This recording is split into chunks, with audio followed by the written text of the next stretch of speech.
and welcome to my channel. Say hi to a happy day.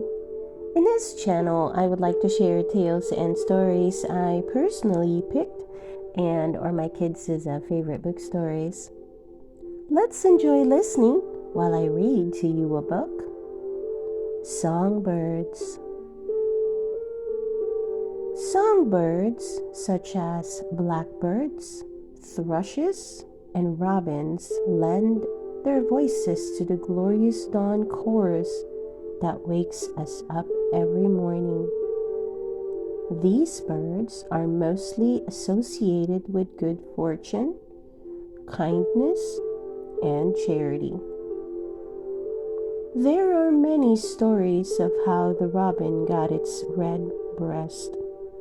In Christian tradition, it is said the kindly robin tried to peck away the thorns from Jesus' crown when he was dying on the cross, the blood forever staining its breast red.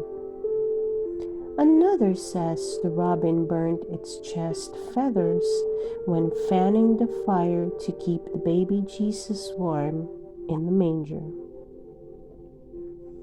Across Britain, it was thought very bad luck to kill a robin. The hand of someone who had killed a robin would always shake. If you broke a robin's egg, you would soon find your own crockery broken. The warning rhyme goes, "He who hurts robin or wren will never prosper, boy or man." In Welsh tradition, the robin got its red breast because of its kindly nature. The robin flew down to the poor souls stuck in the fires of hell and fed them water it had carried in its beak. Unfortunately, getting so close to the flames of hell scorched its chest bright red.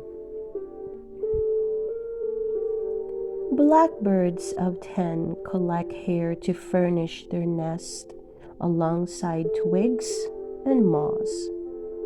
In Europe, a superstition states that if a blackbird takes a strand of your hair into its nest, you will then suffer from terrible headaches until the nest is destroyed. It was thought that the local blackbirds used to be white in Italy. One winter, the weather was so cold, the birds were forced to seek shelter in chimneys. Ever since then, they have had sooty black feathers. In Irish traditions, the wren's especially loud song was thought to have given away the hiding place of Saint Stephen when he was trying to escape his enemies. As a result, Saint Stephen's Day, December 26, is also known as Wren Day, and people dress up and try to capture a fake wren. Irish folklore says that if the thrush built its nest near the ground, then the fairies would be happy as they could enjoy its beautiful song. If, however, the thrushes built their nest high in a thorn bush, then the fairies would be angry and misfortune would fall on the neighborhood. I hope you enjoy listening to the book Songbirds. Please don't forget to hit that like button and subscribe to listen to more of our favorite book stories. See you soon!